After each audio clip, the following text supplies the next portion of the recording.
ako na gyung nabisita ang usa sa nailhan gyud nga lechonero diri sa Cebu. Mao dinhi ang Ayers Lechon nga over 15 years nang nagpatilaw sa ilang uling roasted gyud nga lechon. And the most interesting area kay makasudta sa ilang marinating nga area kung asa makita gyud nato kung giunsa nila pagtimpla ug ang mga spices nga ilang gipang butang. Ug usa sa ka identical nga atong nakita is naadyoy mga packaging ang ilang lechon. Kung dira nila ipangpasok ang mga spices para gikan sa panit hangtod sa ilawom gyud templado gyud kaayo. Usa sa ako na matikdan is it's very traditional gyud ang ilang pagtimpla sa lechon. You have this traditional nga mga spices nga usually makita gyud nato sa pagtimpla. Kining naa sa tong likod kay ang ilag yung main roasting area kung asa makita nato ang proseso sa ilang pagluto. And kay bawo ba mo nga Ayers Lechon is awarded multiple times na sa Best of Cebu as Best Lechon. And they are one of the lechonero diri sa Cebu nga na ay license to operate sa National Meat Inspection Service. Hi ma'am. Hi sir, good morning.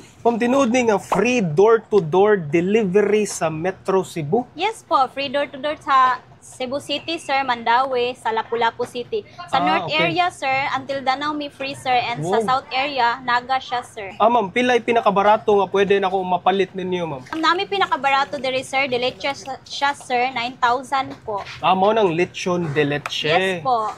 Kunya, ang pinakadako nga pwede na ako mapalit diri, ma'am. Pista, gid ba? Nami size G, sir, 14,000. Pag mag-order ka, sir, pwede na ka mo message sa mong Facebook, sa mong Viber, or sa Truecaller, sir. Pwede na po, sir. Nakadungog ko nga, Metro Manila, naasad. Yes, sir. Naasad mi, sir. Door-to-door, sad na. Yes po. So, nakanindot guys, kay naagid sila'y lechonan didto mismo sa Manila. So, presko gid pagkaluto ang inyong madawat didto. Hapit na ang Pasko ug naamoy umaabot nga mga selebrasyon ug okasyon.